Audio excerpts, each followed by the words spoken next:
The Bible says that we should train up a child in the way that he or she should go, and when he's old, he or she will not depart from it. Is that a guarantee that our children will make the best decisions, even with the absolute most stellar biblical training? No, it's not a guarantee. What we owe our children is to do our due diligence and to do the training. Well, how do you train a child in the way they should go if you don't know the way to go? Then there must be some responsibility on you, mom, dad, to make sure that you are equipped to train your child in the way that they should go. What does that look like? And why don't we talk about sex? Yeah, I said it. Sex. SEX.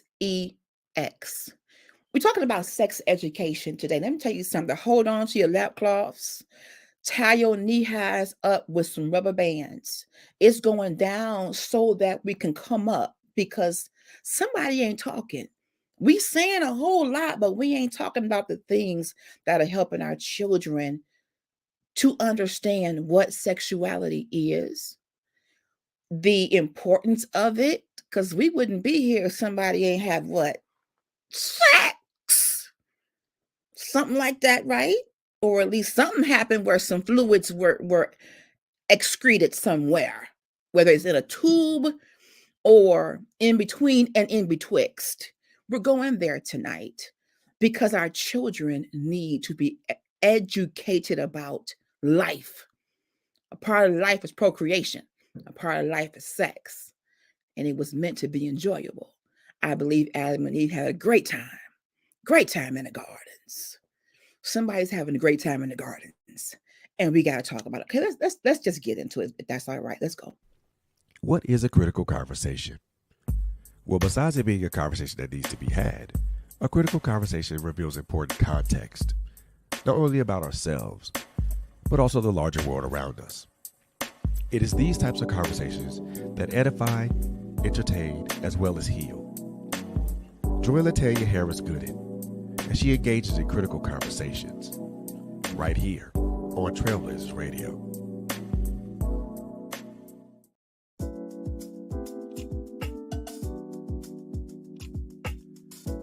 Trailblazers Radio has merch. Check out our website, www.trailblazersradio.com/shop to check out our store. You'll find an assortment of hoodies and t-shirts in various colors and sizes, as well as coffee mugs in various colors. Again, check out our website at www.trailblazersradio.com/shop to check out our merch. Thank you.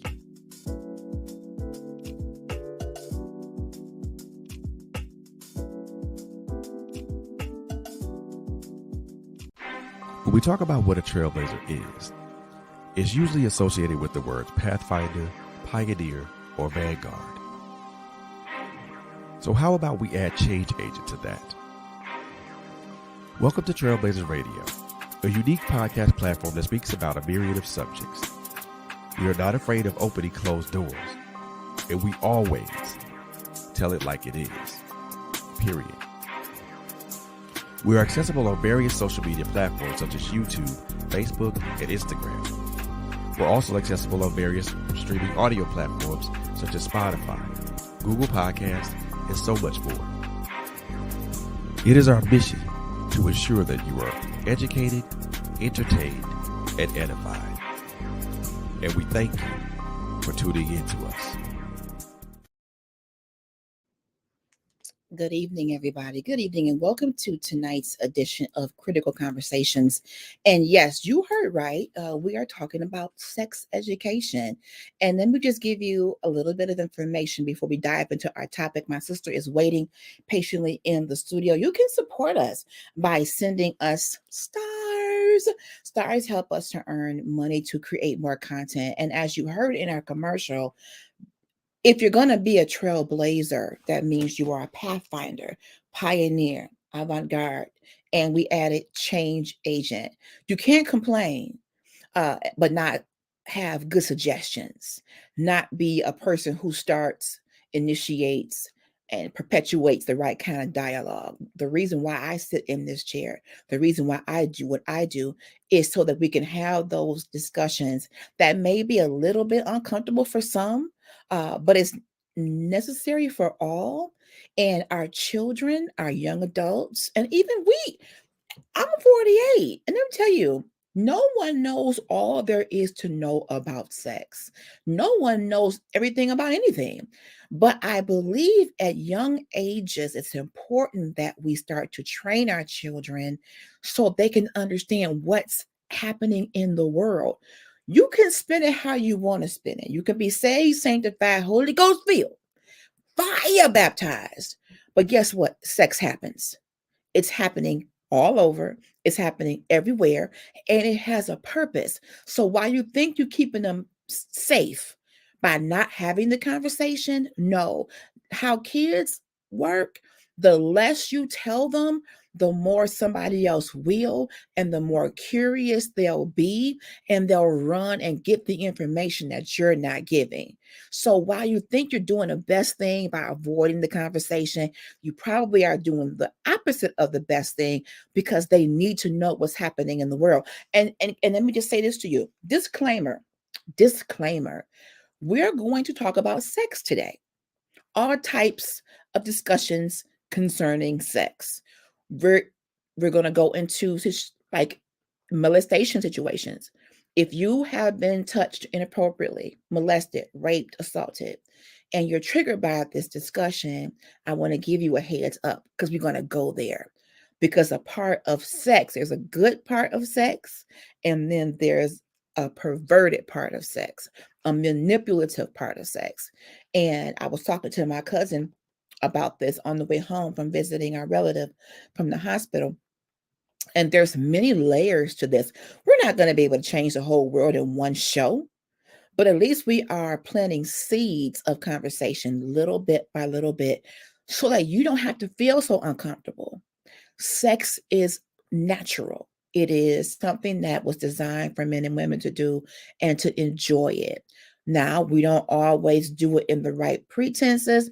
However, we're going to address so much in this series. We're going to leave no stone unturned, and calling all therapists, educators, um, OBGYNs, doctors. If you have knowledge, you can be a sex therapist. People go to school to learn about sex. If that's you, I want to bring you into the conversation. We're not here to just toss around opinion. I got some articles, of course, but I would love to hear from the professionals who teach sex education, from people who have experience and learned knowledge on the subject. And to you Christian fanatics, to you religious radicals, to you pitiful Power Rangers who don't want to, realize that sex is natural, you may want to tune out, because all the things you wouldn't talk about is probably why many of your children and grandchildren are running amok right now. So we're gonna go there, and we're not gonna apologize for it, because we are trailblazers and we are change agents here. I want us to be open, because guess what? If you don't teach your children, you're the first teacher. Come on. You worried about, oh, the teacher gonna handle it. What are you doing? What are you showing your children? They're hearing sounds from your room next door.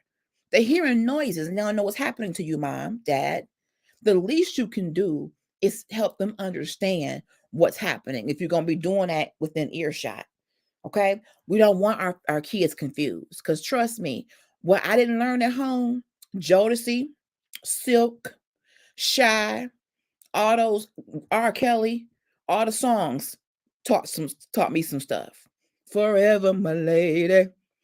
So we're having a baby, and it means so much to me. Yeah. Ain't nothing more precious, he said, than to raise a family. Didn't say I was gonna marry you, boo. It just said, so you having my baby. And that means so much to me. Yeah. R&B taught us some stuff, honey. Let's chill. What? What you talking about, Willis? R&B taught us some things on the bus going home, honey, on our Walkmans, with our big radio, Raheem radios. Baby, R&B talked about it, baby. Even the blues talks about sex. It's everywhere. So we're going to talk about it from a perspective of the parent, child. But if you are an educator, therapist, doctor, whatever you might know that could lend to the conversation, I welcome you in the room. Hello, cousin Kenyatta. In the meantime, like and share. Subscribe to our YouTube channel, Trailblazers with a Z. Go ahead and subscribe to Critical Conversations with LHG on YouTube. And I'm also on Facebook. Let me pray, because I didn't wear no eyelashes today, because I didn't know how this was going to go. That's why I came eyelashless, because we're going to go where we need to go. And I'll get my sister up here and then we'll get started. So, dear, kind, and merciful Father, I'm letting you know right now, Jesus, it's gonna go there today. You know your child, and you know who you created and how you created me. I thank you, God, for this particular platform. I thank you for the people who have decided to support this platform, Sinette, Simone, cousin Kenyatta, and everyone who comes through. I thank you because we can agree that there are some discussions that need to be had that can really set us free. For some reason, Lord, we have this belief system that we can't talk about sex to our children and still be a Christian. But we know the devil is a liar and a deceiver too. So God, guide us through this conversation. Give us the wisdom to be able to follow your path. We're not here just to be hearing ourselves talk. We want to shed some light on some discussions that need to be happening with our kids and our parents. And not only for the kids, but for the parents. We have to be monitoring what we do with our bodies too. We have to be, honest about how we maneuver through the sexual life as well. We have to be making sure that we keep our temples, full of the Holy Ghost. So this ain't all just about the kids. We got to be able to demonstrate what it's like to do the right thing when it comes to our bodies. So how can we train up a child if we ain't living right? So God, first of all, cleanse us of all unrighteousness. Forgive us for any sin that we knew we did or didn't even know we did, and make us pure and clean as we attempt to train our children so that we can be transparent, honest. Some of us have been holding secrets for so long, got these kids so confused, and we wonder why that they having migraines. So God, I just ask you to do what only you can do, and that's just show up. Show up, help us to help somebody else and help ourselves at the same time. In Jesus' name, amen. Let me get my sister in here. Hey, Hey, how you doing? girl. Let me answer that question truthfully. Better. It's been kind of a sensitive, hectic kind of day. Been spending time with one of my loved ones who's in the hospital, not doing the best. So emotionally a little drained. However, I look forward to this time with you, Sinette, because this is what gives me strength, girl. When I tell you, if you out there and you considering doing a podcast and you scared, I would just say don't don't operate in fear. If you need someone to talk about it with and you want to look me up, I'll be happy to tell you my story, because confession truly does breed healing for me. And that's another reason why we're doing this sexual education series. We are walking around so stuffy when it comes to sex, scared to say certain things. But I don't want to give her a reason to go out there and do it, because if I give them condoms, that means they don't want to use them. But if I give them this, listen, let me tell you, Sinette, just like I said yesterday, last night, when I did my show with Lady Callahan, and she told me while her kids were in the womb, she was praying, asking God to give her the wisdom to raise these Right, kids. you have to. We have got to you got to. I don't think God expected us to be perfect in anything. That's no parenting. So while you're doing your daily prayers, praying for the light bill, praying for the gas bill, the car note, how about prayer about raising your kids even before you conceive them? Those of you who are in marriages and you want to have children, maybe you and your husband should add that to your prayer now. Lord, we thank you right now for making us good parents to the kids that you bestow upon us. Come on. And we these are things, I'm sorry to interrupt, these you are good. things collectively everybody's been saying. You gotta have those hard conversations We got to. before, even before you get married. Do you want to have kids? What Yes. What's your religious views on kids? What's your Yes. discipline? What's your views on sex education? Yes. Which is a difficult one to have, but I'm just gonna say this.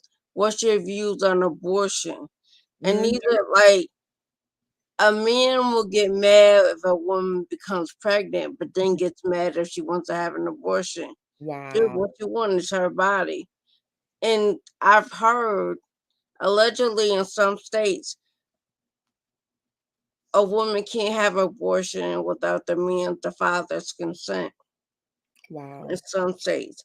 Now, I remember as a kid that if you were under 21, you had to have your parents had to sign off on it. And Okay. if you were married, your husband had to sign off on it. And that makes sense if you're married. I mean, that's something that the both people who did create this child. I'm in the gray area on that. You have to Okay. have the conversation. Yeah, I But agree. ultimately, I think it's up to the woman Okay. because she's the one that has to carry it. I get that. I get And the that. only thing I have with abortion, because some people debate, is at the time of inception.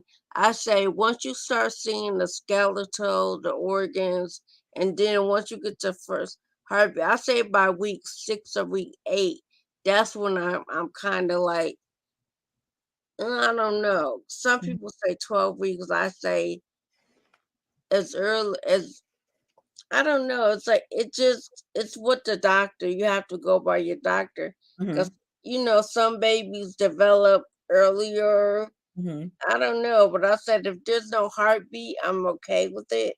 Right. Right. But once there's a heartbeat, I'm against it. Well, Once let me say this, and I don't think I've ever said this publicly before.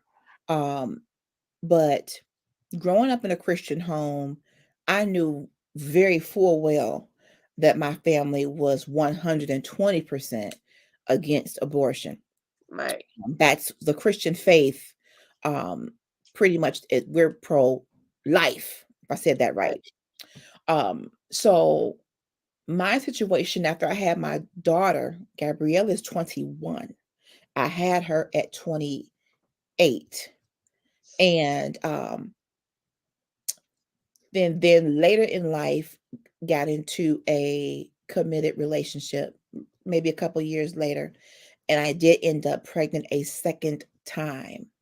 Now, because the individual had proven to be problematic, heavy drinker, had cheated, um, right. I made a decision not to uphold what I was taught, but I didn't want to be a baby mama a second time. Let's just tell the truth and shame the devil today. And as a daughter of, my mother had 3 baby daddies. I Hmm. always said I didn't want to be like, I didn't want to be in that situation. They were always boyfriends and husbands, boyfriends, but I didn't want to be that one to have multiple baby daddies. Hmm. Nothing against those that do, but I seen the difficulty my mother had. Hmm. Out of the 3, only one was worth something. Wow. And ironically, he wasn't my father. It was thankfully my brother's father stepped in.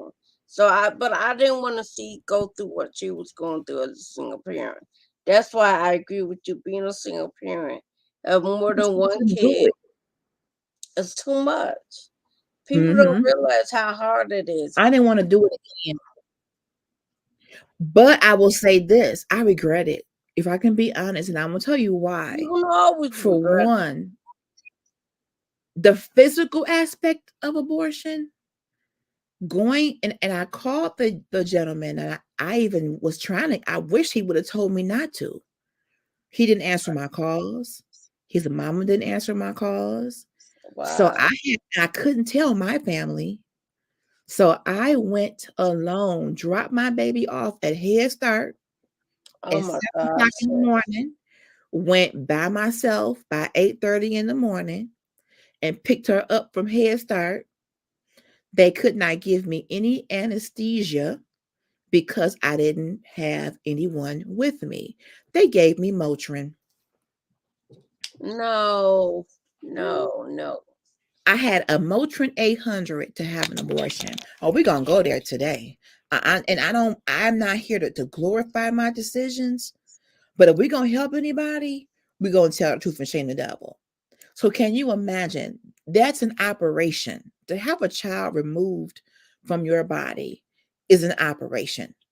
And they gave me a Motrin. I felt like a train rolled over me, backed up, and backed over me a couple of times. I laid on my father's couch weeping, weeping. And I still, and I'm this is just me. I'm not a doctor, y'all. And I don't play one on TV. I have so much abdominal pain that I didn't have before that. And psychologically, when I got married finally, I asked God, please don't penalize me and keep me from giving my husband a baby because I did not keep the other one. Mm. Psychologically, That does the thing to you mhm, mhm, because you're yeah, not the only one. A lot of people feel like that. Like, I'm gonna use the term allegedly, how the kids go word on the street.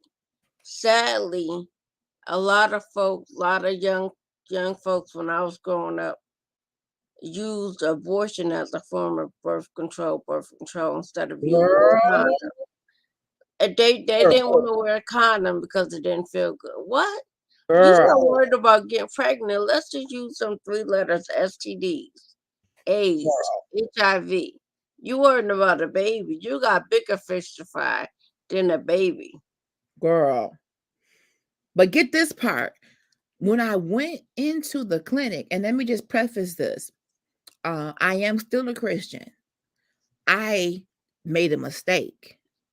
Just because I am a Christian woman doesn't mean I did everything by the book. I didn't. As much training as I did receive growing up, yeah, I did some things that were not in alignment with the word of God. And I've had to repent for those. So I'm just putting that out there. When I got there, the majority, I'm 27 at this point when I was pregnant with her, with my second child. Oh, no, I was 29, 29. So the majority of the people in the clinic, the young ladies had to be between 12 and 16. Yeah, A that's couple of them had been there multiple right, times. I was correct, the old hag in the room. right, 29, I'm the old hag. I mean, wall to wall girls and they mamas or they aunties, and they can't be no more than 12 to 14, 15 years old. Some habitually coming in there. You are shredding your abdominal area if you have multiple abortions. I right. mean, I don't know how it would have to be the grace of God that you would be able to conceive after doing that over and over. I don't know how I did it once. I will never be the same in my body since then. I get aches and pains in my abdominal area. Um, Again, this is a major procedure. And to have Right. that done without being sedated at all, not even a mild sedation, a Motrin, a Motrin, because they couldn't give me anything too heavy. I had to drive home. And I didn't want to tell my family. And it's not my family's fault. My family loves me. And I have since talked to them about it. But at the time, I was so fixated on disappointing them. This is why we have to have these types of conversations. God had I told you didn't want what. to disappoint my family. Too bad you didn't have a like. And then we have to get out of the like. If you have a friend like me that would support you through it, some Yeah. people would be mad at me for supporting you through it instead of Mhm. talking you not to do it. I would Yeah. my thing would be whichever choice you make, I'm there for you. Right. You know the pros and the cons. Why should you do it? Why shouldn't you doing it? I Right. said, I can't tell you which way to go because at the end of the day, you got to sleep with yourself. Yep. You got to do the Mhm. decision that's best for you and your heart because I'm not going to be there to hold your head while you're crying every night. Right. The Right. best I can do is bring you some Klondike bars and some Kit Kats. I got that locked and loaded. But because not going through that, what kind of comfort can I be for you? Because you be like, Right. that this ain't a funny moment right now. So Right. I'll just bring the snacks and I'll just Yeah. sit there and let you cry. Yes. You, And, know, you and want a in, snack? in hindsight, I wish I had told my one best friend who I know would have. Of course, she would have told me the truth, but she would have said, at least let me go with you or let me, you know, Right. with something. But there was still a level of shame. I'm like, she gonna be like, girl, have you lost your mind? Do you know what we were taught? So I opted to go through it alone. But I And can I did say this to you too? I say, which is why I get what you're saying, but I say that's why I say, you know what? Low key, I would have said the same thing. I said, you're gonna whether you keep the baby or not, it's hmm gonna be a level of shame because the first thing they're gonna say is, "Are you married? And why aren't you married?" Yes. So Yes. that's why that would have Yeah. been my argument for keeping the baby. I said they're gonna be disappointed regardless because they're True. gonna have this view. So True. why give them something? Why add more fuel to the fire? Which Right. might not have been what you wanted to hear, but I would have said that. Now I wasn't raised in the church every day, but I was raised in the church where I knew enough. Okay. I had church, and hood church. hmm We have me and Quinn had both sides of the church spectrum, hmm so we knew which ways what to do and what not to do. But yeah, girl, you would have hated me and loved me at the same time. Cause I'd have been you would have hated what I said, but you would have loved my honesty and candor. But we kind of need that. That's one of the reasons why it's important for us to have these kinds of conversations, is because the honesty part is what's missing when we talk to our children. I think as parents, we almost want to seem as though we did everything right. But the majority of people that I know were not virgins when they got married. Although that Right, is the happiest path possible, biblically speaking. But unfortunately, well, maybe not. Well, yeah, unfortunately, it doesn't always happen like that. So when we are talking to our children, we got to be honest. What I want you to do this right according to God's law and abstain until marriage. However, should these urges come up and they are, overwhelming, and you find yourself where you make the choice to do this, then here are the precautions. My daughter knows that I was not married to her father. She knows that. I mean, there's no reason to try to pretend. But right. coming out of a very strict Christian background, a lot of people who got pregnant before wedlock were forced to marry. My And mom and I dad. just don't think that was. I mean, that was the way of the world, and people still believe that you should do that in some cases. But when you're young, when you're 17, 18, 19, and you just have an encounter and that yields a child, that doesn't make you an automatic candidate to be somebody's husband and wife. It just means you're gonna end up co-parenting. So why not both You don't. sides of That's the no family guarantee say, you're gonna okay, we're co-parent. gonna make sure we gonna But have to there was no co-parent. Now, I'm co-parenting not in saying my it house. can't work. I had And no there could be co-parent. some couples out here who can say, it happened to me. I married the person and we're still married today, 65 years later. That can happen, but it don't happen often. But It's to a think that just 50-50 because chance.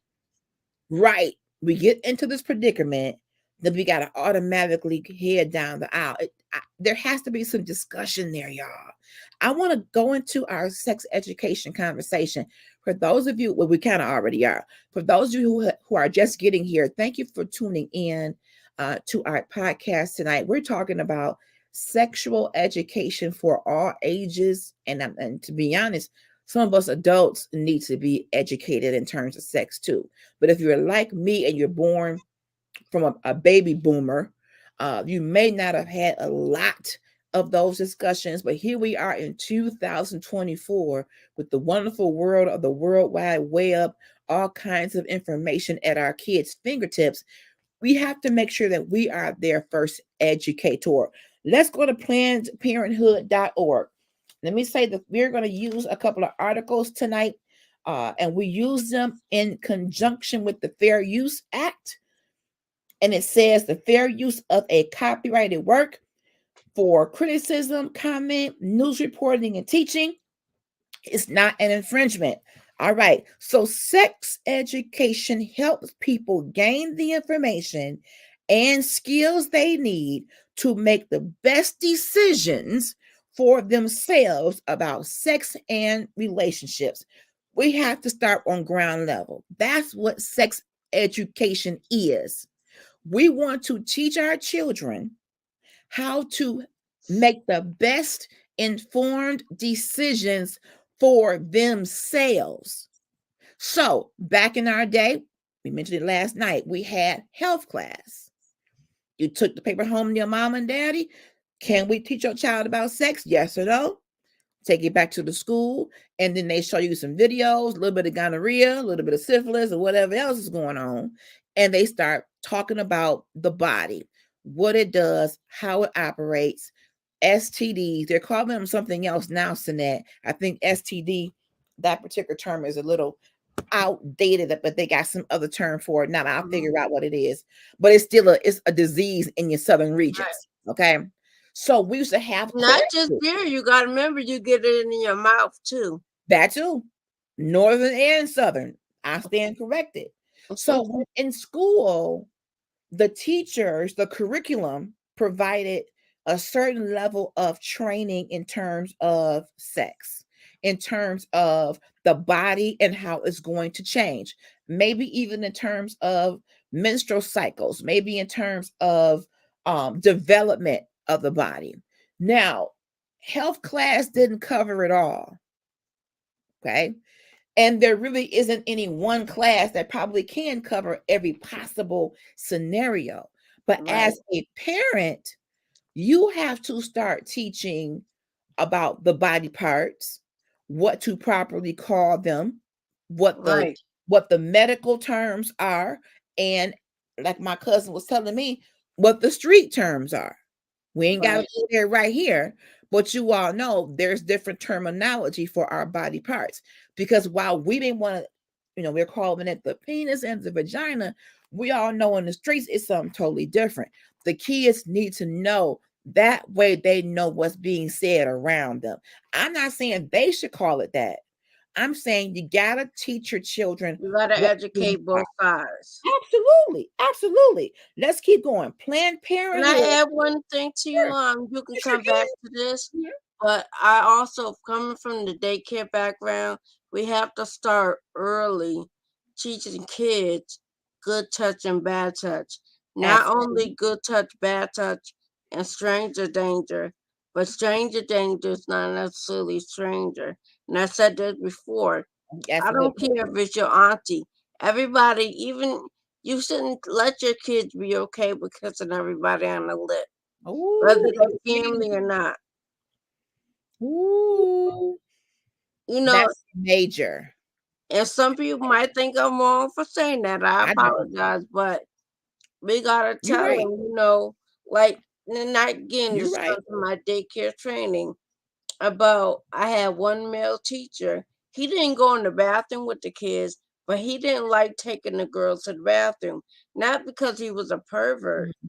It was just the optics of how it looked. So he goes to Nat, can you take the girls to the bathroom? I'm like, dude, you're standing outside, you're not doing nothing.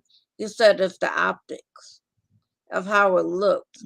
So I said, what if Okay. there were no female teachers around? What would you do?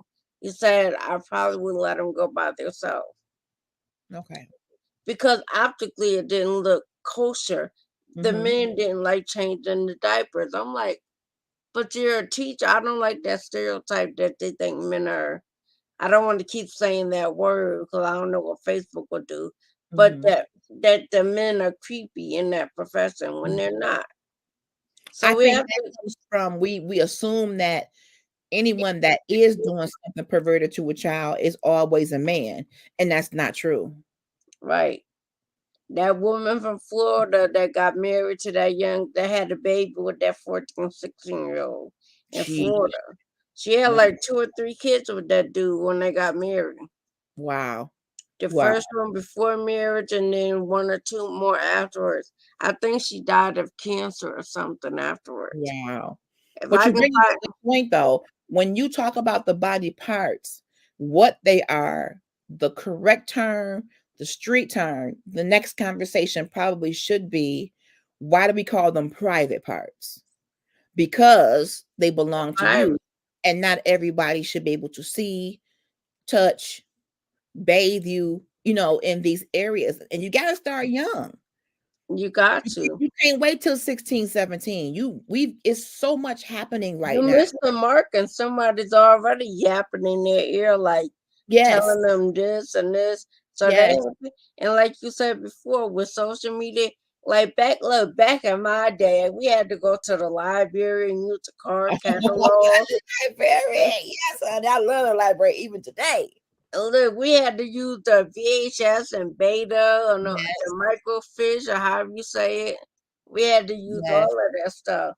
Today they just need their phone and they can Google everything. Everything that they could possibly think of, and a lot of the things that they're looking at, even on the web, some of it's true, some of it's not. Right. And as a parent myself, my daughter will self-diagnose herself in a minute. Well, I Googled it. Well, who WebMD. checking the checker? Some of Look, that I stuff got an you can account do. with WebMD. And Yeah, WebMD don't have accounts, I think. right. And some of that stuff might have some, validity. And some of that stuff, who knows who put it out there? Who You knows? don't Who's know. checking it? I don't know who's checking the checker. Look, that and Wikipedia and Yeah. everything. Yes. Yes. Let me go back to my article here. So, Planned Parenthood is the nation's largest provider of sex education, reaching 1.2 million people a year through education and outreach. Here's some facts about sex education. Sex education is high quality teaching and learning about a broad variety of topics concerning sex and sexuality. We getting somewhere here. It explores values, beliefs about those topics, and helps people gain the skills needed to navigate relationships with yourself. Come on, Right, partner, uh-huh, community, and right. manage your own sexual health. Sex education may take place in schools, home, community sex settings, and online. I believe, And doctor's offices. and doctors' offices. It's the responsibility number one of your parents, and then there's some for the school. And I will jump in and take a real leap here and say, I think we should Church. start at church. I was just gonna say that. Church church, Mm. that's why I say the school, the church, and the medical field should work together and do like a book or Right. something. To And notice it talks about beliefs, values. And I'm gonna say this, and I don't care who gets offended by it. You cannot talk sex and sexuality without talking about LGBTQI and whatever I may have missed. And no disrespect to that community. Okay, yeah, I know you're shaking the has church mothers. But here's the deal. I'm not saying you have to be a part of the community. I'm saying you have to realize there is such a community in the world today. And you can't decide what you don't want to talk about and call yourself educating your children. because There they're are other gonna learn choices from someone out. else. They're gonna learn, they're gonna turn on whatever TV, social media, whatever that they see. And with our commercials, our TV shows, the lifestyle is everywhere. Now, I am not here to bash anyone. That's never been my intent. I believe how I believe. People can choose their own sexual orientation. This particular podcast is saying if you're going to educate about sex, you got to be all inclusive. That's You my gotta talk. point. You gotta give everything. I say it's for. I agree with you. It's not for me to tell you which way to go. I'm not Mhm. that type of teacher. I Right. give you the information. I answer questions. Whatever way you go, that's between you and God, your doctor, Absolutely. or family. However you do it. I'm just saying, long as you don't go to jail and you ain't committing no crime, we good. But we got to make sure we understand we're not at the gate yet. And we live in a world where there are other options. Now you can take it a step further in your education and educate your child on Christianity. Well, we believe blank. Right. You Just should do that, but and you you got to at gotta least give start. them reasons. Like Yeah, me, I don't pull out the Bible and quote the Bible because I'm not on that level of Bible quoting. Because look, I'm not because if I'm being honest, I still like a little drinky drink every now and again. So how can I quote about what you should or shouldn't do? oh my Until goodness. till I set it down wholeheartedly. I love my snacks. I Mm-hmm. got a tattoo. So I can't be all preachy preachy to people. I can tell you it's not for me. That's Right. not, you know, And to be I honest, that's where I leave it. You will never hear me bash any group of people. That's not who I am, and that's not who I believe as a Christian I should be. Now, I can tell you what my belief system is per the Bible, but I'm not here to bash anyone for their own adult choices. We got some comments that I don't see. Cousin Courtney, Kenyatta Courtney's in the comments. Hi, cousin. She says, that's brave of you, and you are not alone. Thank you. I'm not getting all the comments on the screen. Fred, the one you just put up, can you put that one back up so I can read it? I'm not sure why all of my comments aren't coming through. Thank you all for tuning in today. Thank you for joining in the chat. And me and my sister Sinette, we just telling the truth today. Now, here is where, thank you, Fred. When we do not teach our kids correctly, they will learn it from the street or from go their experience. And I go would for a venture to fake say, teacher you don't want to wait until the street teaches them because because it's it's gonna going to fake be teaching right. you. It's probably not going to be right. I will be honest, my personal experience with the whole talk, the birds, the bees, the flies in the trees, whatever you calling it these days. My mother sat me down at the dining room table with my stepdad, and they hadn't been married that long, so I was totally grossed out. And she gave me a book. I mentioned this last night. The book had kind of a view of how body parts change. There's a part for girls and a part for boys. There wasn't a lot of talking. It was more so read this and let me know if you have any questions. Well, I don't know. Well, I don't know. And number one, why is he here? Why is he here? And I love my stepdad. May he rest in peace. But to me, that was not the time and place for him to be there. It's already awkward being a stepdaughter. That should have been me and my mother. This is just me talking. I wanted it to be just us. And I wanted us to have a conversation. Don't just give Right, me an illustration in a book. Let's read it together. Talk to me right, about what your own experiences were when you were a kid, because just giving someone a book is not really enough. But again, I don't know what her family taught her. She was brought up in a staunch Church of God in Christ. No lipstick, no chapstick, just be ashy and chapped and dry for Jesus. So she Lord, was brought up in that era. Long skirts, no short sleeves, hosiery in 90 degrees. Don't cut your hair, no earrings. So a parent kind of can only give you, in a sense, what they have. So if right. they're not, that's why we all need the sexual education, not just the kids. We all gonna have to go back and learn because many of us grew up in households where you couldn't even say the word sex. A There's lot of no words you couldn't even say. I mean, there are some households. If you were born in the 80s like me, we're not talking about that. Be Christians. What? Look, try What? growing up in the 70s and let me know what you think. Ooh wee. But Okay. that's why it's important to say, hold on, I want to be my child's teacher as a parent. This is my baby. This is my Right. child. I should really be involved in all of their education, not just sex, but their education, period. Life. Lay I down. want, Look, yeah. gone are the days when parents actually taught their kids ABCs and one, two, threes. They don't teach them that. Like maybe it's just me, and I'm taking this a little off topic, but I'll bring it back in. We had the Magic Garden, Sesame Street, Electric Company. What's the other one? Mr. Rogers' Neighborhood, Oh Lord, Lamb, Marshall, bless Lamb his heart. Chop. Lord, Saturday morning cartoon when Bill Cosby was cool. Not today, Bill Cosby, but back then, Fat Albert.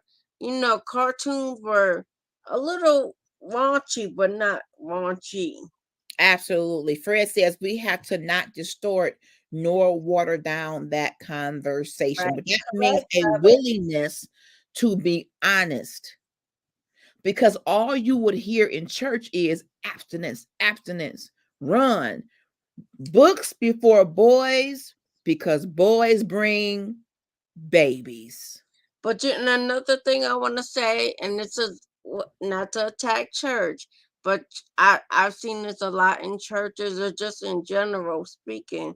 They always go to the girls and say what the girls don't do. When you gonna start talking to them daggone boys? There was always a double standard.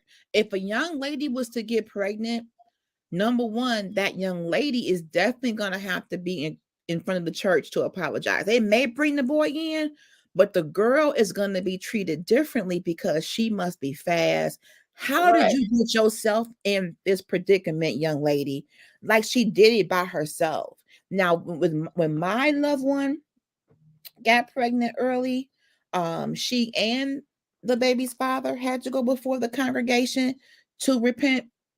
Um, I Was thought that that was mandatory or was it good. optional? In that particular case, it was mandatory. There was no choice. We're talking about the 90s, the 90s. You had to tell the church, you sinned, to make sure you repented to God. So when I got pregnant out of wedlock at 27, the majority of the tears I shed wasn't because I was pregnant. It was, what is my church, my family, gonna say? They're gonna be so disappointed. They always felt that the one person that's gonna do right in life is Latanya. They're not gonna think that anymore about me. I'm pregnant at 27 and I'm not married. So the shame of it all is what led me to cry as hard as I did. I wanted a child. I didn't Right. want to go about it that way per se, but I felt more condemnation and shame than anything else. My Right. daughter is not a mistake. She's my blessing. And you will never hear me say one cross word about her father in his death. I tell him to rest in peace every time it's Father's Day. You will not hear me say a disparaging word about him because that's part of the reason why I have Gabrielle today. But what I did tell Gabrielle was to be honest with you, what I did that brought you here is considered a sin, Right. but you are not a mistake to me. That's how I broke that down. I want you to do better than me. I'm going to suggest abstinence. But if you find yourself in a fiery loinage situation, then there are some protective measures that you ought to take And like I from said, my pregnancy, thing from is, disease. I But if put you can people wait, I don't. A lot of people say, the babies are expensive, but taking care of that medical condition is more expensive. I said, we all ain't walk around here like mhm, Magic Johnson with that type of money.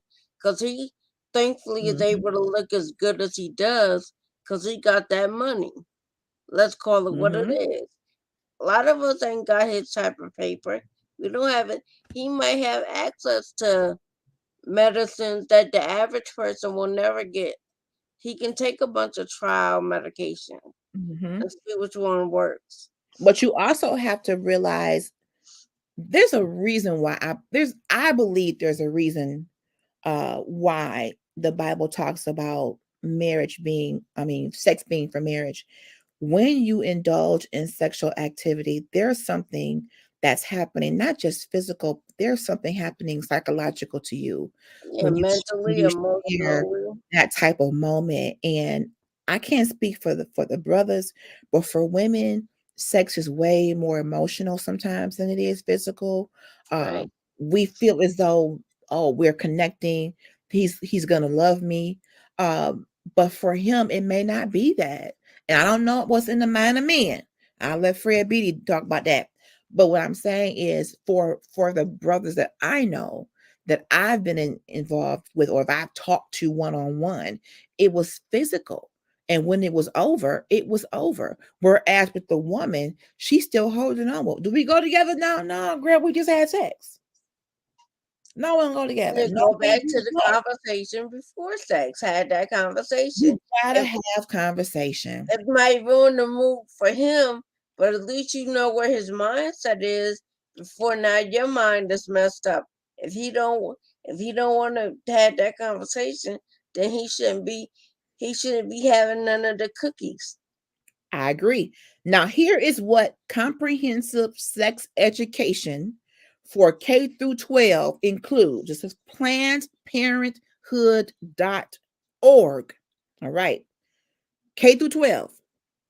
Human development, including puberty, anatomy, sexual orientation, and gender identity. Now, that probably wasn't the same in 1987.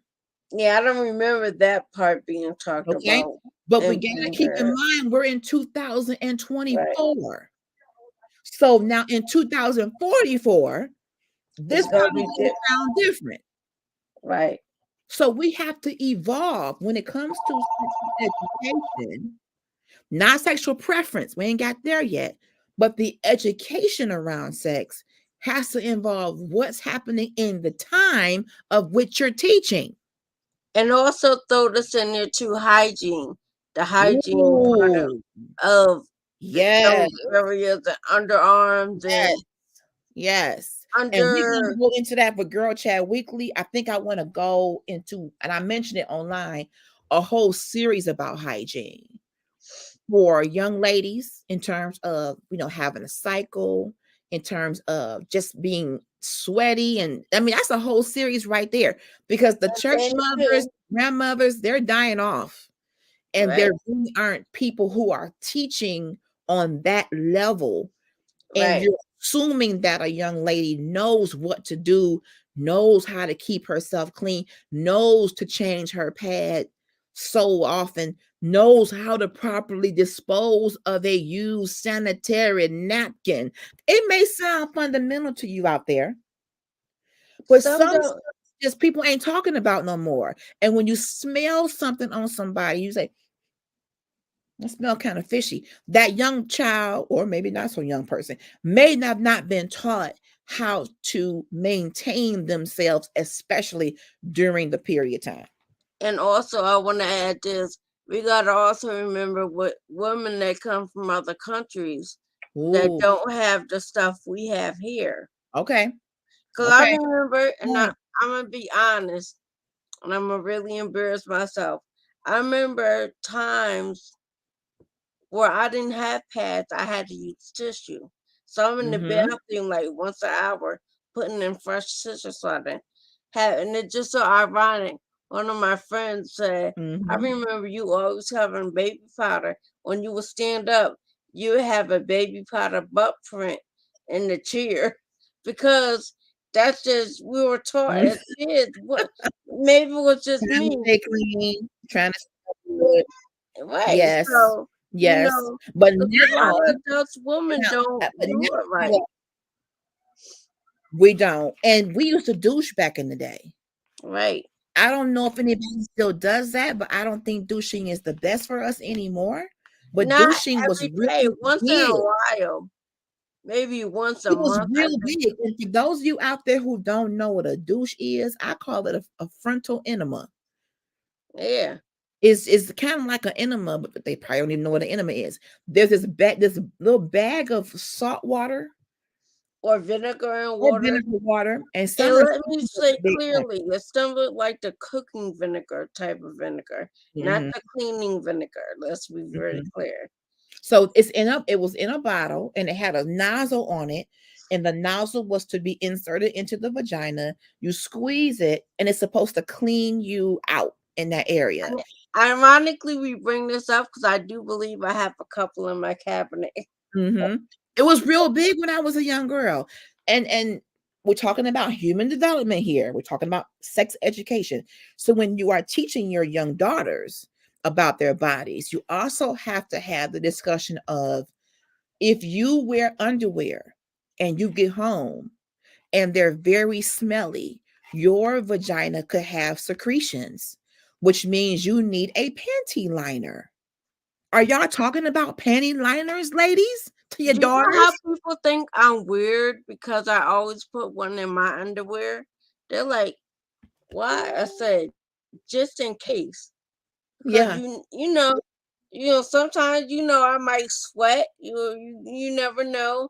Or I'm trying to make sure I say it clean. When you're past gas and that yeah, gas might be a little odorous, so yeah. that way. But I always buy the unscented panty liners. You can't have the scented ones because for And we some gotta talk about that too, because they make everything with the scent. Hey, Ebony, Ebony's in the comments. Hi, I see Simone's Ebony. there. I see some of the comments, but not all.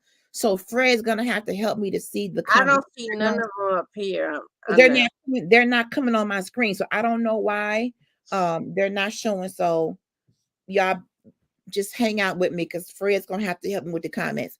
But keep typing them. I'm on Facebook now, so I can watch them.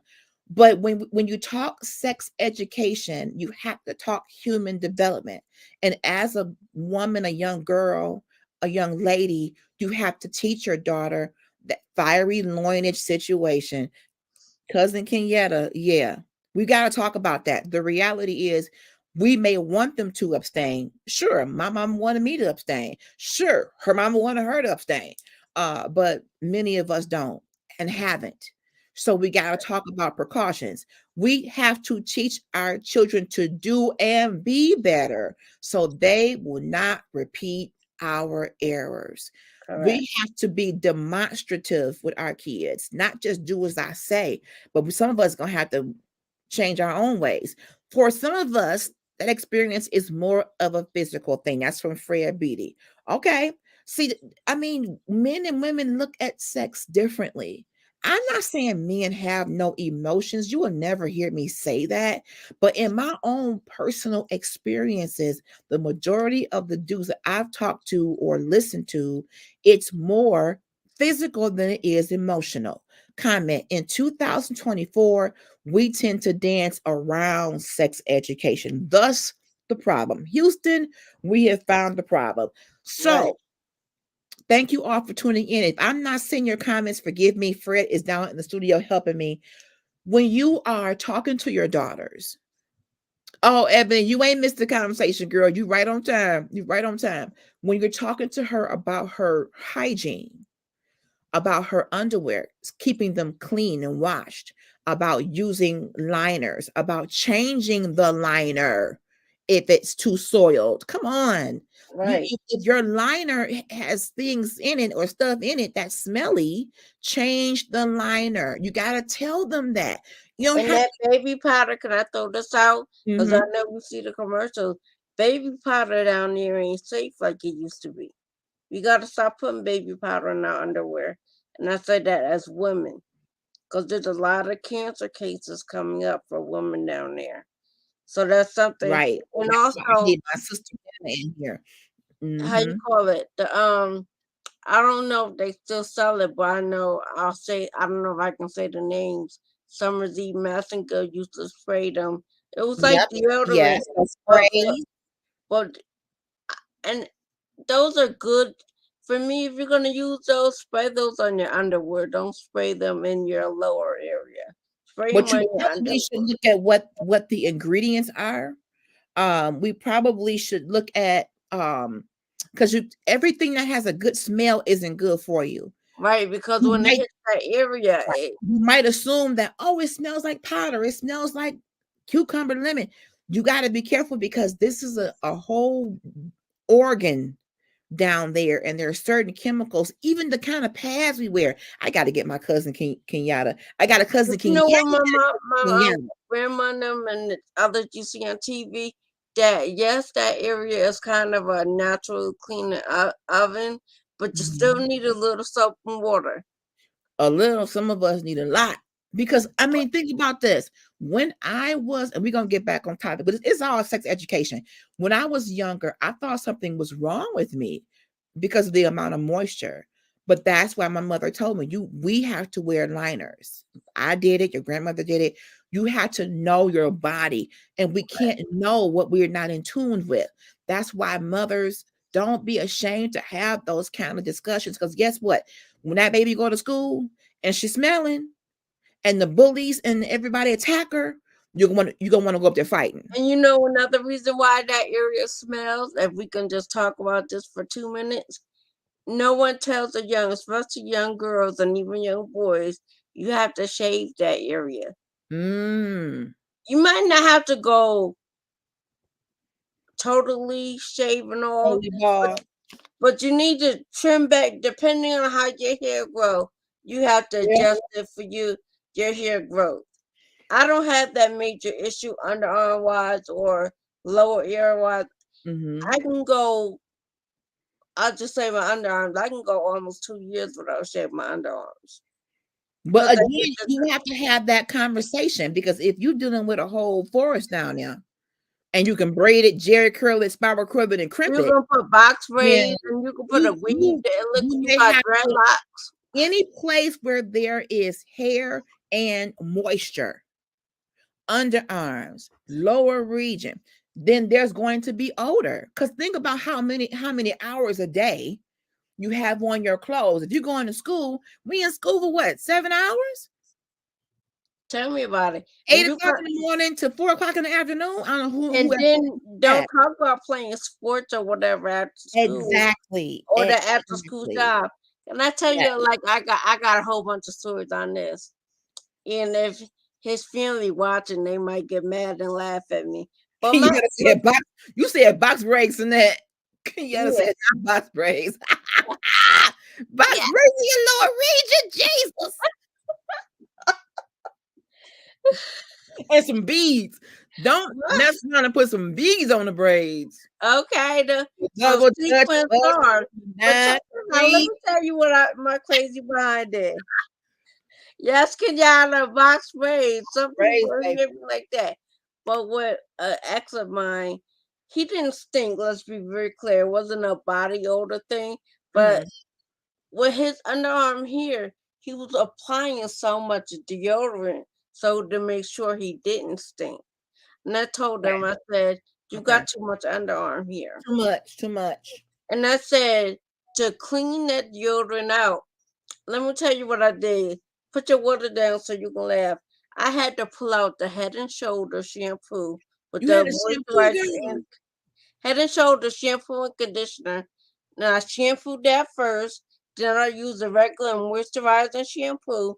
Then the Ooh, moisturizing conditioner. Ran a comb through it. Cut it with some scissors. And then washed it out. And then shaved it with the that's razor. a whole pressing curl. You have just done a whole pressing curl under the man's arm. But you had to teach him. Somebody, and we're talking about girls, but men. I mean, Cause y'all they don't arm men don't think about hair that. is They gonna think smell. shaving. But look, men think shaving underarms is a girl thing.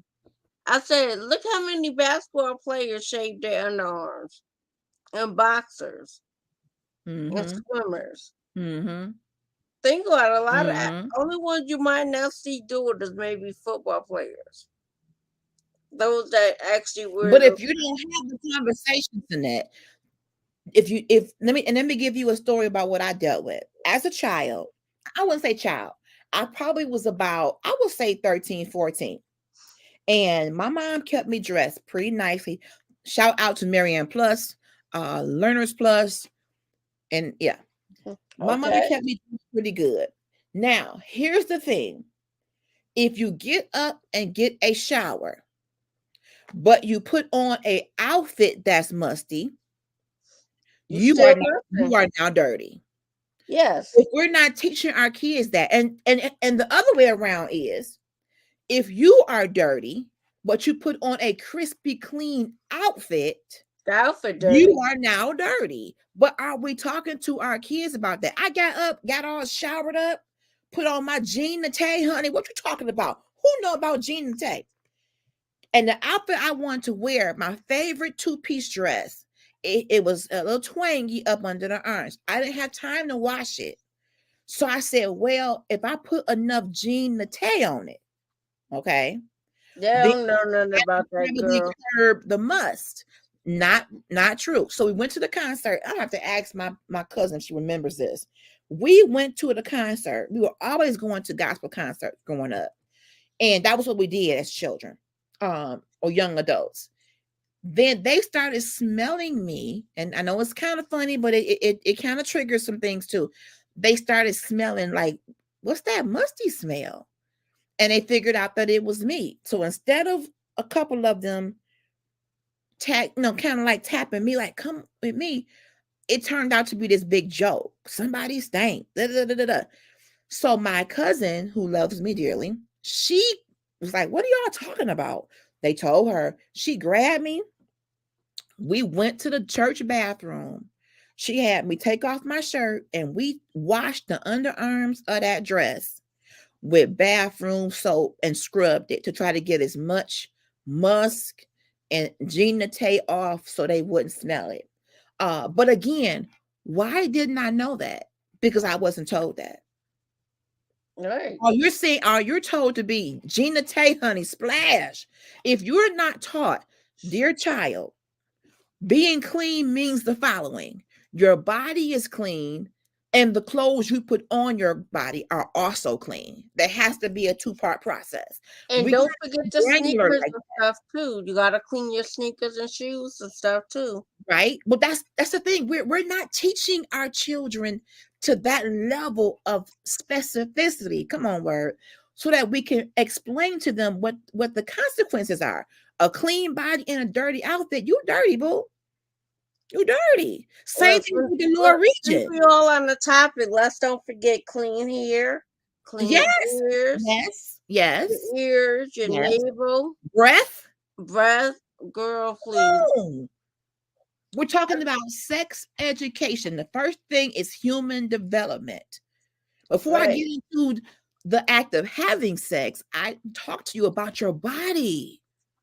You The got other to. stuff don't even make sense until we talk to the kids about their body, how to Right. treat it, how to care for it. And then when you start to go into the part about body parts, you can tell them, okay, there are certain parts of your body that are considered private areas. You know how to clean them, but certain people, no one should be touching you there. Right. I don't care who they are. I don't care whose friend it is. I don't care if it's uncle, cousin, whoever. No one is to be touching you in those parts. Now, if I'm your mother and you're young and I bathe you, that's different. But But you know no what? And one's I asked, watching you. as parents, I asked you, how do you have that? Because I say this from, I asked this to someone that worked in daycare that had to bathe kids. Mhm, So I was trained to always ask the kid. Now the kid is like 9 months old. What he know? But it's still that conversation, because you just don't, like, if you have a 1 year old on the potty, you don't just, because you might scare that child. You're going to clean them, and then they're telling their parent, "Oh, so and so missing that was touching my privates," and it gets blown out of proportion when you're just cleaning them. So, as a parent, do you feel you have to have that daddy's washing you up? How do you address that with your mhm. young child, or what, during potty training and bathing? So where Okay. it's not offensive, but you're not hurting them, you're teaching them what's right and wrong, because Mhm. if we're honest, some moms and dads are not good at that neither. They're doing Mhm. evil stuff. So I'm trying to navigate the right and wrong way to address it if that question ever comes up to me. Okay. Let me go through my comments have now mysteriously showed up. I think maybe I just had to have a refresh. Um, I'm gonna paraphrase this comment. I know it's a sensitive topic, and I'm I have to be careful because Facebook likes certain words and doesn't like other words. But it came up that shaving the area may not be well, isn't not may not isn't recommended.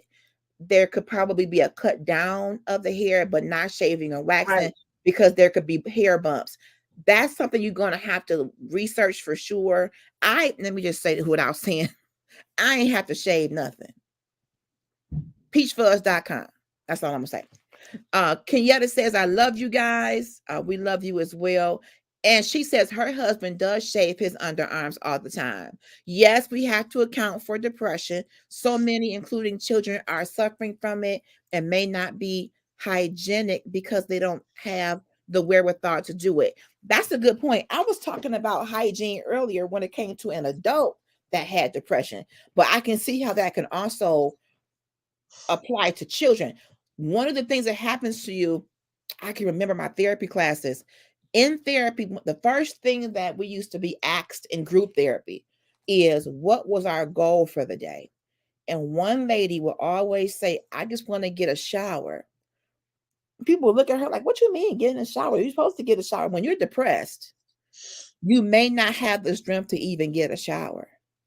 And So if not that's every physical strength, it's that mental and emotional, exactly. So not every psychological. person who lacks hygiene is because they're just nasty. Some people are experiencing a depressive moment or live in that depressive space to where mentally they're just not able to do it.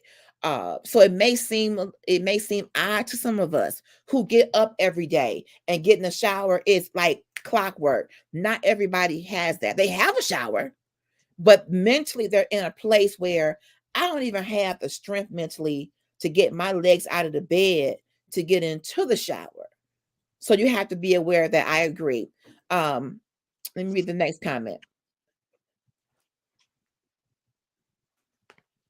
Fortunately, my child was only kept by my mom, so I didn't have to allow anyone else to change her. She didn't go with anyone until she could potty on her own. And the blessing of that, I was like that too, Ebony. When Gabby was very small, um, my babysitter was my best friend, and she stayed with her for a couple of years before going to Head Start. So that Right. is a blessing. Those of us who have had to use daycares, you need to vet them. You need to research. You need to get referrals. You need to make sure you are not just going by who offering the best rate. If it's two And for you 10, gotta make sure it's clean. You oh, don't that want, that's and should it's be a not part of gonna the be budget. 100% clean, but you don't want your child bringing home no if ands or who near needs and what near needs and all that type of Absolutely. stuff. So look up the credentials. Find out it. Do you know anyone personally that has taken their child there? I mean, in this day and age, in 2024, people are able to open up businesses under false pretenses. Can So I we say this to confirm what you just said? hold on. I Let me just think it finish my was one in New point. York. I don't know if you've seen in the news in New York where they was running a drug operation Mhm, alongside the daycare, and mhm. they where the babies laid down on the cot, they had drugs on the floorboards. And I Ooh. guess the aroma got through, and because which I was just like floored until a nurse explained it to me, because the babies are so little, any I think it was cocaine. Any cocaine that's floating in the air, the baby's gonna OD over it because the baby's only Mhm. like 20, 30 pounds. Oh, So it was wow. when you Google it, I believe it was New York. If I could find the link, I'll send it to you.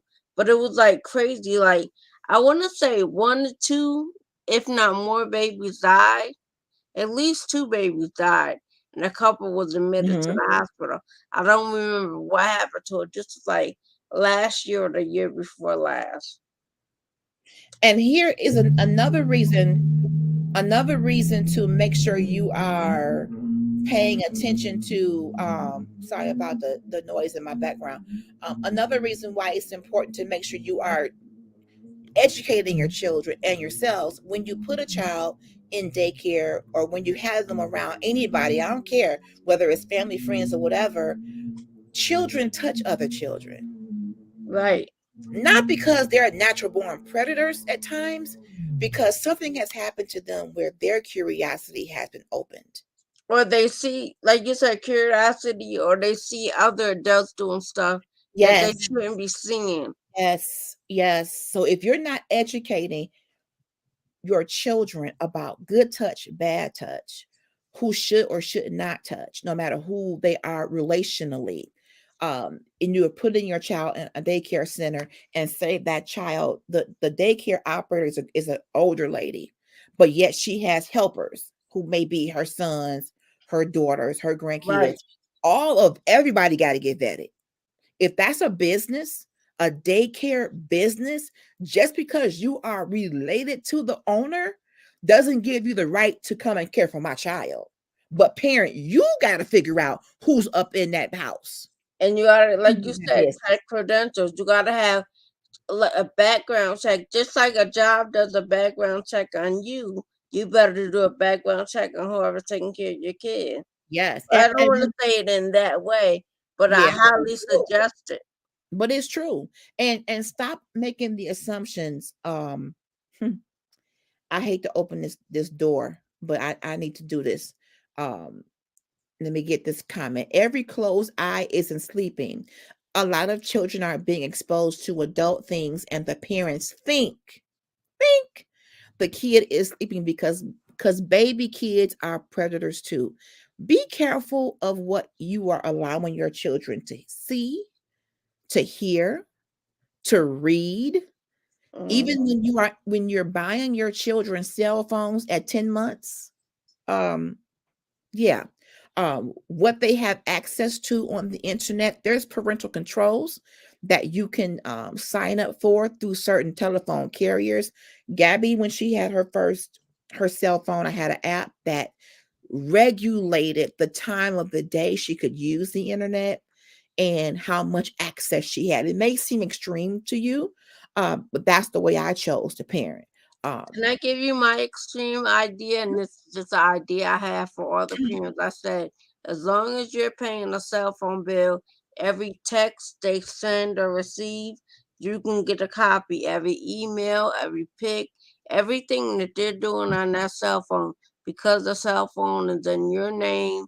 And even if the kid is paying the phone bill, if they don't want you in their business, they need to get it in their name. Period. If it's in your name, maybe that's how I grew up. My mom was like, "It's in my name. It's my business. You ain't got no business till you get your own house." mhm, Period. mhm, absolutely. So going back to our conversation, let me just say this and then we're going to move on. When you are, and I don't want to harp just on the ladies, but it just seems like this seems to be a problem more so with us because we tend to be the custodial parent in these cases.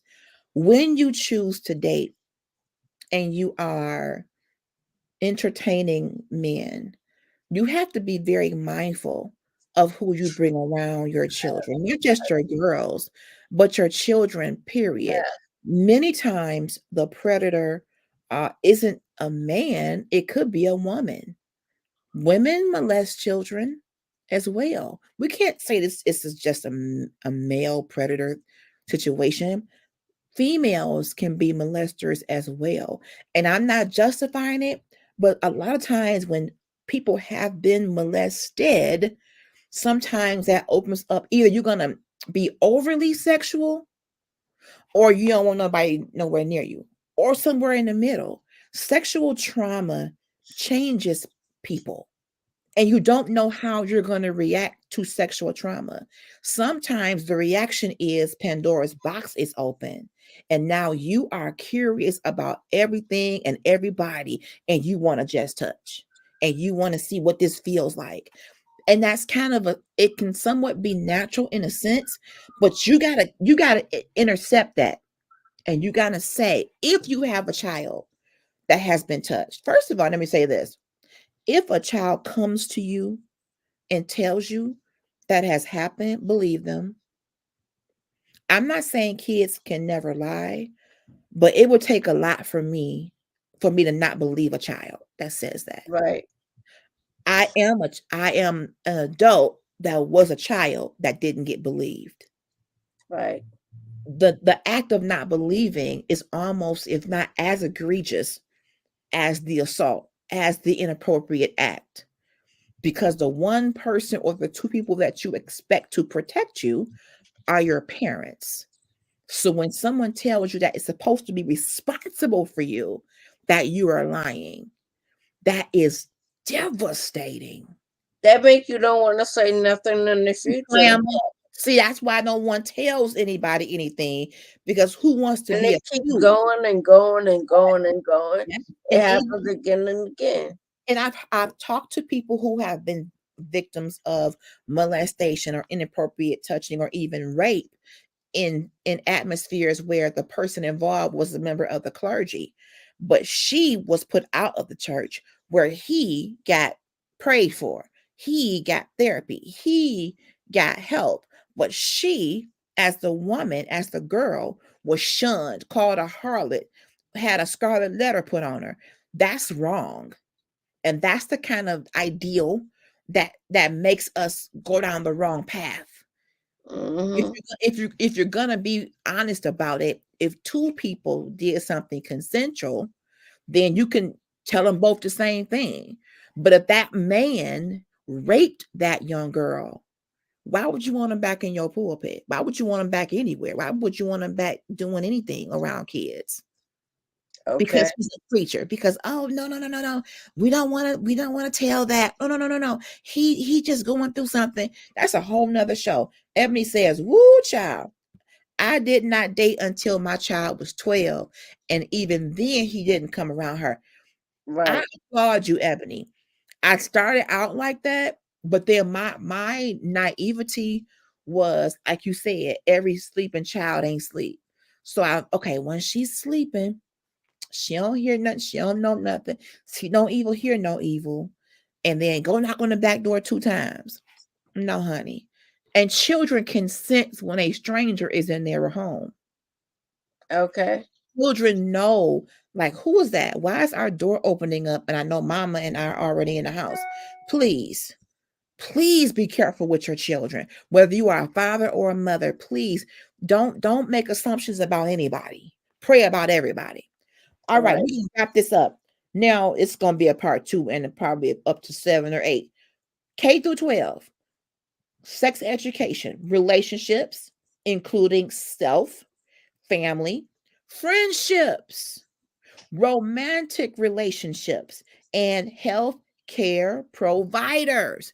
These are topics that are included in a comprehensive sex education program for K through 12. We're talking about real life experiences here, personal skills, including communication, boundary setting, negotiation, and decision making. Next, sexual behavior, including the full spectrum of ways to be or not be sexual beings. Ooh. So now Mm-mm-mm. we're gonna ruffle the feathers of some of the religious folks. Sex exists. It was created for a purpose. So stop hiding the conversations. Right. Maybe if you educate yourself, you'll feel more comfortable teaching about it. Maybe you need to become educated as well along the way. Moms, dads, clergymen, deacons, ushers, chicken Mm. fryers, pound cake bakers. If we're going to all be a village, if we're going to all be a family, if we're going to all be a community, why don't we all take these courses so we Yeah. can know what we're teaching and be consistent with the message?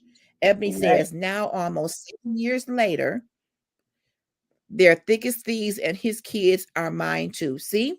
But I like how you were aware, Ebony, and you knew, okay, let me pump the brakes and make sure I'm doing this to where I protect my daughter, not Right, just feeding on my own flesh, but I got to make sure that I do this right because somebody else is in this house with me. right. That no, that's good. That's a very That's good very idea. good. I didn't always do that. I wasn't always thinking the right way. I thought I was. But then again, going back to my childhood, being a child of a single mother who was dating, I saw people. I wasn't asleep on the back seat. I smelt the cologne. Who was that? That ain't the same old hickory smoke cologne. That ain't the same Old Spice. That ain't nothing nice. Mm-mm. So, and I have these images in my head. I can remember y'all being like 4 years old, feeling the coldness of the leather seat as I'm getting put into the back of a yellow Granada, taking some man to work at the wee hours of the morning. And I'm not trying to throw any shade, but children remember. I'm 48, and I still can remember the coldness of the leather seat. And my Mm-mm-mm. grandmother was like, why you got my baby out here at 2 in the morning taking this man to work? Where's his car? Bring me my baby. If you gotta go, you go, but bring her to me. Come on, grandmothers. Ah, Okay, let me keep going so we can wrap up in about 4 minutes. Sexual health, including sexually transmitted infections, STIs. That's what right. they're calling them now. Same thing, but just different language. Birth control, Okay. pregnancy and abortion. All right. Society and culture, including media literacy. We in 2024. Media literacy, shame and stigma, and how power, identity, and oppression impact sexual wellness and reproductive freedom. This is 2024. So if all you're doing is drawing a stick figure, a bird, and a bee, we got to get Something you, wrong. we got to get you ready for the real conversations. Because trust me, in the 1990s, Jodeci, Guy, all the R&B crooners was talking about sex. Look, don't forget 112. 112 peaches and cream. Listen, all of the groups was talking about sex, even if it was more subtle, some more subtle than everybody wasn't Luke Skywalker. Blank, blank, and more blank. No, but We yeah, ain't it even was know. Well, look, we didn't about even know half the songs what they meant, but we was out there singing them. but that's the other thing. When you have children and they're listening to the adult content songs, they know every word. Let me lick, let me kiss, let me touch, and they too. That's why I said to go back to the old shows we watched when They we too. was kids. They too. And they're watching the housewife, Right. shows. And they're watching Love and Hip Hop, and they're too. And those are my shows, but for You a know, and you 2-year-old, wonder why some of the behaviors that they exhibit can be overly sexual because they watching you and they watching what you watch, mama and daddy. So our parenting has got to be taken more seriously. Everything you do, mom and dad, and they're exposed to stuff outside the home too. You got to prepare them. you got to know your Yeah. kid because some 2-year-olds act more like 5-year-olds, and some 5-year-olds act like 2-year-olds. And I just say Woo-wee. that from the daycare setting. I'm like, you 5 years old, why you acting like you two? That don't make sense. Wow. And it wasn't a bad thing. It was just they were. I think in retrospect they were being kids, but some 2-year-olds were reading and trying to write better than the 5-year-old because, like I told you before, and this had nothing to do with home, but just no one's communicating with each other about this is what I want for the kid. Yes, we're doing the sex ed part, Mhm. but you gotta have the writing and the pictures and the books. You gotta have these things and going, girl, it's crazy. We gotta have all of We that gotta have gotta be each other. We gotta have each other. I really want I want us to have more conversations, maybe in small groups. If you live in a community that has parents, soon to be parents, whatever, what would it harm you to say, hey, let me introduce myself. I live next door, get back to getting to know each other and say, you know, I've raised several children. If you would allow me, I would love to talk to you. Now, nowadays, people don't really want to open up like that. So you got to be cautious. But if they're willing, if you make it into a community organization, And you even always have to ask respectfully. If you they do, say no, you if do, they say no, you do. don't get mad. Just say okay. Just Whenever say, you ever change your mind, let me know.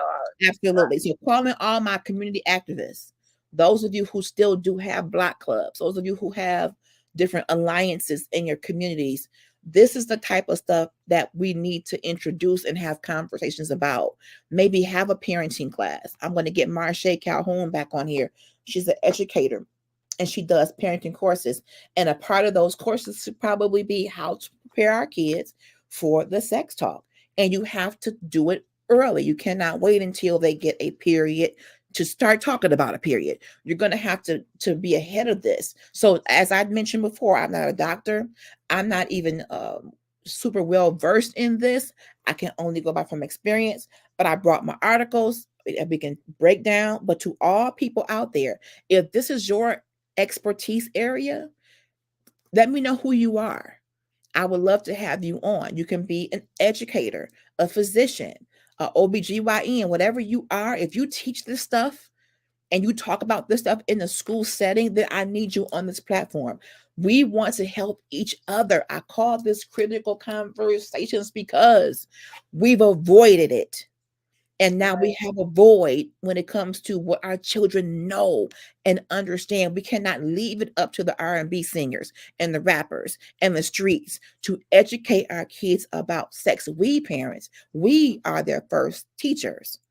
Those are our children. All right. And we also have to be cognizant of the fact that if you don't feel you know enough, chances are maybe you shouldn't be having children. So maybe you ought to be taking care of protection and birth control and condoms. Yep, I'm talking to you. You don't have to have a baby by every person you date. You don't. Right. You don't. Mm-mm. You can do so, you know, in the right way. You can be clean about it, or you can leave it alone totally. But we got to get away from the mindset of the only way we can show love and affection is sex. No. And what's your purpose for dating them? Are you dating with a purpose or are you dating just to be sexually gratified? Sexual education. I got to get out of here. Thank you to everybody in the chat, Sinette, as always. Thank you, Thank my dear you. Frederick Beatty. Thank you, sir. Part 2, we will be back because this is so layered, y'all.